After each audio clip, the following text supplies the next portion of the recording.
Pada minggu pertama bulan puasa, sejumlah harga kebutuhan pokok di pasar tradisional Kota Blangpidi, Kabupaten Aceh Barat Daya mengalami kenaikan harga yang cukup tinggi.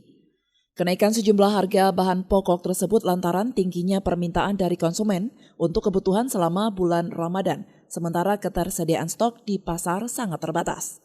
Saat ini, bawang putih naik Rp7.000 menjadi Rp35.000 per kilo.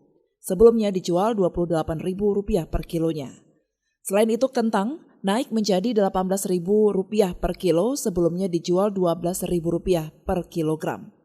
Kenaikan juga terjadi pada bawang merah dari harga Rp25.000 per kilo menjadi Rp35.000 per kilonya.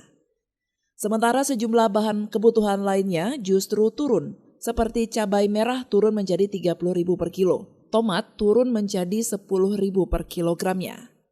Meski demikian, permintaan konsumen dan daya beli masyarakat masih tergolong normal. Namun pihaknya berharap pemerintah turun tangan untuk mengendalikan harga, sehingga harga bahan pokok segera turun dan pasokan kembali stabil.